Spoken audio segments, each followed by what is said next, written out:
top German politicians have a new favorite travel destination, India. अब अगर वो आ रहे हैं इंडिया, बार बार आना चाहते हैं, अभी भी 25 लोगों के डेलीगेशन के साथ चांसलर आए, तो क्या ये थोड़ा सा अमेरिका को नाराज़ नहीं करेगा, जो ब्रिक्स कंट्री को एक तरह से इन देशों को पनिश भी करना चाहते हैं, थोड़ा इन्हें आइसोलेट भी करना चाहते हैं, और यूरोप को वो अपना दोस्त तो मानती हैं, भले उन्हें बीच बीच में घुड़की देते रहते हो, अभी कह रहे हैं ग्रीनलैंड कब्जा लूँगा, ये कर लूँगा, वो कर लूँगा, तो थोड़ा अमेरिका नहीं नाराज़ होगा? नितिन, अमेरिका तो पता नहीं किस बात से नाराज हो जाए। ट्रम्प कहना चाहिए हमें। बिल्कुल, हाँ, ट्रम्प को कहिए किस बात से हो जाए, उसकी तो वो बहुत अनसर्टन है। या मतलब मैं फिर एक छोटी सी लाइन में जोड़ दूं, या यूरोपियन यूनियन ने तय कर लिया है कि आप नाराज होते रहें, अब हमने तय कर लिया है कि हम अपने नए पार्टनर्स भी ढूंढेंगे, हमने तय कर लिया कि ब्रिक्स देशों के साथ करीबी बढ़ाएंगे, और हमने तय कर लिया है कि आपको जैसे संबंध रखने हो रखिए, हम अपने अलग ढंग से संबंध रखेंगे, दबाव में नहीं आप कहने वाले। हाँ, जो अंतर्राष्ट्रीय राजनीति है ना, उसके चलते आपके आर्थिक सामरिक संबंध जो हैं या राजनीतिक संबंध है, डिप्लोमेटिक कूटनीतिक संबंध है, वो अब किसी एक दिशा में नहीं जाएंगे, मल्टी वेक्टर हैं ये। कि आपके जैसे हमारा, मैं बार बार जिक्र कर रही हूँ चाइना से, कि आपके जो है आपको थ्रेट हो सकता है, बॉर्डर डिस्प्यूट हो सकते हैं, बट आर्थिक संबंध सही हैं। तो इसी तरीके से जो EU और यूरोप और इसके थे, US के, अब वो एक दिशा के नहीं रह गए हैं, या एक तरीके के नहीं रह गए हैं कि भाई सब में विन विन है, या सब में आप उसको एक ही दृष्टि से नहीं देख सकते। एक कॉमन लेंस या फ्रेमवर्क नहीं है। यूरोप ने रियलाइज़ कर लिया है कि उन्हें अपनी सिक्योरिटी और डिफेंस कैपेबिलिटीज़ तो स्ट्रेंथन करनी ही करनी है, अपने कोई रीआर्मामेंट करनी है, स्ट्रेंथन करना है। हालांकि यूरोप में बहुत बड़ी बड़ी ताकतें भी हैं, 2 तो UN सिक्योरिटी काउंसिल के मेंबर ही हैं, और वो बिल्कुल ही ट्विस्टेड है। UNSC जो है 2 मेंबर्स आपके वर्ल्ड में, 5 में से 40% तो आपके यूरोपियंस ही हैं।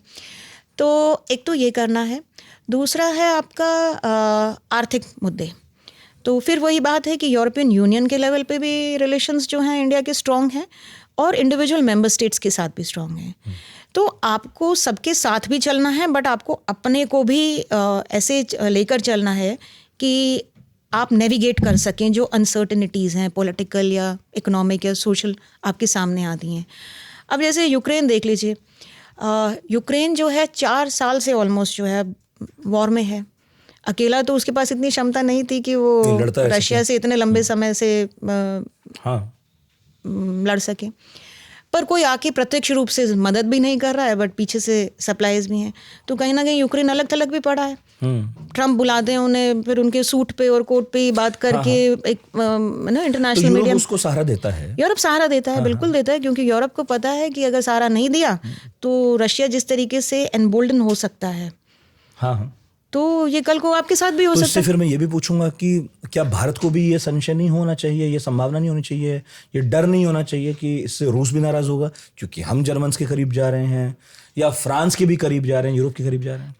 उसके रीजंस ये हैं कि देखिए, जब जब वो मॉडर्न हिस्ट्री में थोड़े थोड़े ऐसे इश्यूज इवेंट्स आए जहाँ पे आप देखिए कई कंट्रीज़ ने जो है वो पावरफुल की तरफ अपने को रुझान किया, या उनकी भाषा बोली, हमने कभी नहीं बोली। है ना। हालांकि एट दैट पॉइंट कभी कभी कुछ क्रिटिसिज्म आता है कि हम कोई पक्ष क्यों नहीं ले रहे, बट आप उसको लॉन्ग रन में देखिए तो वो जो एक वर्ड मैं उसको कहूँगी कि जो आपकी स्ट्रैटेजिक डिस्टेंसिंग थी या ऑटोनॉमी थी, वो आपके फेवर में ही जाती है ओवर द लॉन्ग रन। आप उसी टाइम अपने को भावनाओं में बह के कि नहीं ये तो सही हो रहा है, ये तो गलत हो रहा है, उस तरीके से करें या अपने को अलाइन करें किसी कंट्री, तो आप उसकी परछाई बन जाते हैं। पर आप उस समय एकदम नी जर्क रिएक्शन ना देकर यदि आप डिस्टेंस अपना रखते हैं, तो कहीं ना कहीं वो आपको ओवर द लॉन्ग रन एक ऐसा स्ट्रैटेजिक एडवांटेज देता है कि आप वहाँ पे मल्टी कंट्री अलाइनमेंट भी देख सकते हैं, मल्टी सेक्टोरल तो है ही है।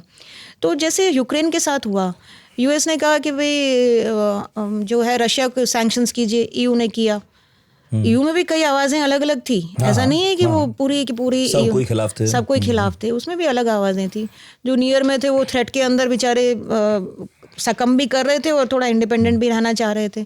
तो इसी तरह इंडिया ने कहा कि हम डिस्टेंस हैं, बड़ा जो है डिप्लोमेटिक स्टेटमेंट्स थे कि युद्ध किसी के उसमें नहीं है, फेवर में नहीं है ना, हित में नहीं है, तो ये सब है। बट ठीक है, इंडिया ने हमेशा अपने को ग्लोबल प्लेटफॉर्म पे ऐसे पोजीशन किया है कि हम पावरफुल हैं, हम इंडिपेंडेंट हैं, हम ऑटोनॉमस हैं, हम अपना इंटरेस्ट देख रहे हैं, जिसमें मैं फिर से अपने एक्सटर्नल अफेयर्स मिनिस्टर का एक स्टेटमेंट बोलूँगी कि हमारी जो रिलेशंस हैं वो इंटरेस्ट बेस्ड नहीं है, खाली सिर्फ इंटरेस्ट बेस्ड नहीं है, वैल्यू बेस्ड भी हैं। और वैल्यूज़ का जो है वो एटर्नल होती हैं, वो इंडिपेंडेंट होती हैं। वो ये नहीं है कि आप भेड़ चाल की तरह पावर ब्लॉक पॉलिटिक्स में आइए और वो कीजिए। इंडिया के पास अब इतनी स्ट्रेंथ है, इतना ग्लोबल वेट तो है कि हम अपनी स्ट्रैटेजिक ऑटोनॉमी को अच्छे से इस्तेमाल कर सकते हैं।